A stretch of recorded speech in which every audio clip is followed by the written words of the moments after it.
ایک پورا چیپٹر ہے، پورا باب ہے حدیث کی کتابوں میں، خاص طور پر بخاری شریف میں بھی ہے اور دیگر معتبر کتابوں میں۔ کتاب الفتن نام سے، کتاب الملاحم نام سے، قیامت کے قریب ہونے والے فتنے، قیامت کے قریب ہونے والی نشانیاں، علامات، ان سب کے بارے میں باضابطہ ایک چیپٹر ہے جس میں رسول پاک صلی اللہ علیہ وسلم نے واضح نشانیاں بیان فرمائی۔ اب ہم جو دیکھ رہے ہیں وہ ایک چیز یہ بھی ہے کہ تیزی سے بدلتا ہوا زمانہ، نبی پاک صلی اللہ تعالیٰ علیہ وسلم کی ایک حدیث پاک جس میں یہ ہے کہ 10 سال کے بعد، ہر 10 سال کے بعد اتنی تیزی سے تمہارا زمانہ بدل جائے گا، حالات اتنے تیز بدل جائیں گے کہ پچھلے 200 سال میں تم نے وہ چیزیں نہیں دیکھی ہوں گی جو 10 سال کے اندر دیکھتے رہو گے۔ اب ہم اسی زمانے میں آئے ہوئے ہیں۔ اب ہم میں سے کسی کو یہ پتہ نہیں ہے کل آنے والے دن کون سا نیا فتنہ جنم لینے والا ہے۔ اور ایک حدیث پاک میں یہ ہے، میرے آقا صلی اللہ علیہ وسلم نے فرمایا، میں یہیں سے دیکھ رہا ہوں فتنے میری امت کے اوپر اس طرح سے گر رہے ہیں جیسے بارش کے قطرے ہیں۔ بارش کے قطرے جس طرح سے گرتے ہیں اس طرح سے فتنے ظاہر ہو رہے ہیں، اور اس میں کون محفوظ رہے گا کون محفوظ نہیں رہے گا اس کے سلسلے میں بھی حضور نے بشارتیں دی ہیں۔ اور خاص طور پر یہاں کے جو حالات ہیں ہندوستان کے، ایسا نہیں ہے کہ ہم ہی اسٹرگل کر رہے ہیں، تقریباً پوری دنیا میں مسلمان الگ الگ مسائل سے اسٹرگل کر رہے ہیں، سب کے اپنے اپنے مسائل ہیں اور سب انہی معاملات میں الجھے ہوئے ہیں۔ لیکن ان سب کے پیچھے ایک وجہ یہ ہے، ان کے جو ہم غلام تھے خلق کے پیشوا رہے، ان سے پھرے جہاں پھرا پھر آئی کمی وقار میں۔ ایک اہم وجہ یہی ہے مسلمانوں کے لیے۔ ہم نے دیکھا ہے کہ کثرت سے تمہارے ساتھ ظلم و ستم ہوا، اس کے باوجود اس آدمی کو سدھرنے اور سنورنے کا ابھی تک موقع کیوں نہیں مل پا رہا؟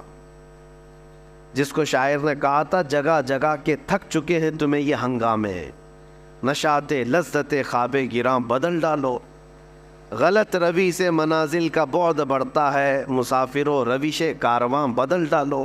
آج ہماری لاپرواہی اور عدم احساس اتنا بڑا ہوا ہے کہ ہمیں کوئی اہم واقعہ تھوڑی دیر کے لیے ڈسٹرب کرتا ہے۔ ہم نے کسی کو مرتے ہوئے دیکھا، مارتے ہوئے دیکھا، کٹتے ہوئے دیکھا، کاٹتے ہوئے دیکھا، ویڈیو کو ہم نے شیئر کر دیا، تھوڑی دیر کے لیے ہو سکتا ہے ہمارے اندر غم کے آثار نظر آئے، دوسرے دن سے وہی عیاشی ہے، نہ کوئی تبدیلی آئی، نہ کوئی بدلاؤ آیا۔ ایسے ہزار ہنگامے دیکھ چکے ہم۔ ہمارے ساتھ کیا ہوا اسلام کے ساتھ، قرآن کے ساتھ؟ یہ جو آج دنیا کھیل کھیل رہی ہے، ہونا تو یہ چاہیے جس کے اندر ضمیر زندہ ہو، احساس ہو، وہ اپنی زندگی کو بدلنے کا عزم کر لے کہ کہیں یہ میری شامت اعمال تو نہیں ہے، یہ میرے گناہوں کی وجہ سے اس قدر عذابات تو نہیں آ رہے ہیں، لیکن احساس کیوں نہیں آتا؟ بڑے بڑے واقعات ہم دیکھ رہے ہیں اپنی زندگی میں، لیکن اس کے بعد بدلاؤ کیوں نہیں آتا؟ یہ ایک بہت اہم چیز ہے جس کی طرف ہم لے جانا چاہتے ہیں۔ عزیزان گرامی وقار، آج مجھے صرف بات یہ عرض کرنی تھی۔ قرآن پاک میں اللہ تعالیٰ فرماتا ہے، اسلام کے علاوہ کوئی دوسرا لے کر کے آئے، قیامت کے دن اس کو دیکھا بھی نہیں جائے گا، قبول بھی نہیں کیا جائے گا۔ اور ان الدین عند اللہ الاسلام، اللہ کے نزدیک اگر کوئی دین ہے تو اسلام ہے۔ اور اللہ تعالیٰ فرماتا ہے، رضیت لکم الاسلام دینا، میں تمہیں اسلام دے کر راضی ہوا۔ تو جس قوم کے پاس یہ دین ہے اسے یہ چاہیے فخر کرے کہ اللہ تبارک و تعالیٰ نے اپنا چنندہ اور اپنا پیارا دین مجھے دیا ہے اور میں اس سے وابستہ ہوں۔ اور ساری دنیا کے ٹارگٹ پر آج تم ہو، اس کی وجہ بھی یہی ہے۔ جس کے پاس کوئی دولت ہوتی ہے اسی سے حسد بھی ہوتا ہے، اسی سے لوگوں کو جیلس بھی ہوتا ہے۔ تمہارے پاس یہ سب سے بڑی دولت جو دین اسلام اور میرے آقا صلی اللہ تعالیٰ علیہ وسلم کی محبت ہے، یہ ایک بہت بڑی دولت ہے۔ اب اس کو ختم کرنے یا اس کو کم کرنے کے لیے یہ حربے اپنائے جاتے ہیں آج جو ہتھ کنڈے ہیں، کسی نہ کسی طرح تمہیں کمزور کر دیا جائے۔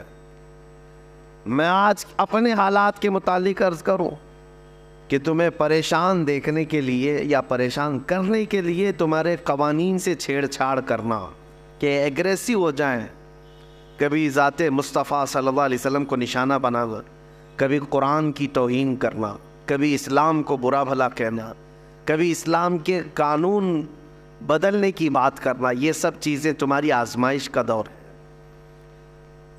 ہونا تو یہ چاہیے کہ جو سچا مومن ہے اس کے دل میں اسلام کی محبت اور بڑھتی چلی جائے، اور بڑھتی چلی جائے۔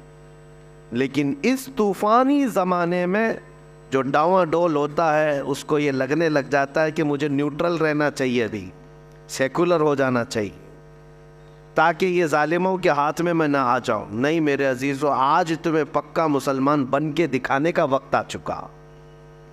اب نیوٹرل نہیں، سیکولر نہیں، یہ جو لفظ ہے سیکولر، یہ تو منافق کو کہتے ہیں، چھپا ہوا منافق۔ آپ جس دین پر قائم ہے اس دین کے بارے میں آپ کو اتنا یقین ہونا چاہیے کہ یہ اللہ کا سب سے محبوب دین ہے، اور کامل جس کے بارے میں قرآن نے کہا الیوم اکملت لکم دینکم۔ کسی بھی دین کے بارے میں سرٹیفکیٹ نہیں ہے کہ وہ کمپلیٹ ہو چکا ہے، لیکن قرآن نے دین اسلام کے لیے کہا ہے، اللہ فرماتا آج کے دن میں نے تمہارا دین مکمل کر دیا۔ یہودی خود کہتے ہیں کہ اگر یہ آیت ہماری کتاب میں آئی ہوتی، ہماری کتابوں میں آئی ہوتی یہ آیت کہ تمہارا دین کمپلیٹ ہو گیا، وہ کہتے ہیں ہم تو اس آیت کے اترنے کے دن ہر سال عید مناتے ہیں۔ مسلمانوں کو یہ خاصہ ملا ہے۔ میرے آقا صلی اللہ تعالیٰ علیہ وسلم جب آخری حج میں تھے، حجۃ الوداع کے موقع پر یہ آیت نازل ہوئی، اللہ نے فرمایا آج کے دن دین تمہارا کمپلیٹ ہو گیا، میرے دین میں کوئی گنجائش ہی نہیں ہے کمی کی۔ ہمارے اسلام میں بچے کے پیدا ہونے سے لے کر کے اس کے قبر میں جانے تک کے کسی مسئلے کو تشنا نہیں چھوڑا گیا ہے۔ لے کر کے آؤ، چیلنج ہے ہمارا، جس بھی مسئلے کو لے کر کے آؤ گے زندگی کے گزارنے کے طور طریقے، اسلام نے اس کو تشنا نہیں چھوڑا، خالی نہیں چھوڑا، مسائل موجود ہیں۔ حتیٰ کہ یہودی اس بات کا مذاق اڑاتے تھے۔ حضرت سلمان فارسی رضی اللہ تعالیٰ عنہ ایک جگہ سے گزر رہے تھے، پیشاب کرتے وقت ڈھیلے کا استعمال، تو انہوں نے کہا کیا تمہارے دین میں یہ بھی بتایا جاتا ہے؟ حضرت سلمان فارسی رضی اللہ تعالیٰ عنہ نے فرمایا ہاں بے شک، میرے دین میں کسی بھی چیز کو چھپایا نہیں گیا، حتیٰ کہ عدد بھی بتائی گئی ہے کہ کتنے ڈھیلے استعمال کرے تو پاک ہو جائے، بیٹھ کر کے کرے، کھڑا ہو کر کے کرے، کسی بھی چیز کو خالی نہیں چھوڑا گیا۔ اور میرا یہ چیلنج ہے، دنیا کی کسی بھی قوم کو لا کر کے پڑھ کر کے بتاؤ، بہت سارے مسائل سے وہاں پر صرف نظر کر لیا گیا، یا تو بچوں کے متعلق مسائل نہیں ملیں گے، یا عورتوں کے متعلق نہیں ملیں گے، یا بوڑھوں کے متعلق نہیں ملیں گے، یا شادی شدہ مسائل، یا پھر تجارت کے معاملات، پڑوسیوں کے معاملات۔ لیکن دین اسلام ایسا نہیں، اس میں تو اتنے باب ہیں، اتنے ابواب ہیں، اتنے چیپٹر ہیں کہ پوری زندگی کو گھیرا ہوا ہے۔ اور آج کے درندے اٹھ کر کے یہ کہتے ہیں، یہ جو یونیفارم سول کوڈ کا مسئلہ جو اٹھایا گیا ہے کیا ہے؟ ان کو اچھی طرح سے پتا ہے کہ دین اسلام پورے قوانین رکھتا ہے۔ میں ان سے پوچھتا ہوں کہ 100 سال پہلے چلے جائے، تمہارے پاس لا کی کتاب کہاں ہے؟ قوانین کہاں ہیں؟ ایک ملک چلانے کے لیے جو قوانین ہوتے ہیں، لا ہوتے ہیں، اس کی تاریخ ڈھونڈ کر کے لاؤ، کون سا ملک لا کے تحت چلتا تھا۔ یقین جانو میرے عزیزو، پوری دنیا کو حکومت چلانے کے قوانین دینے والا سب سے پہلا دین اسلام۔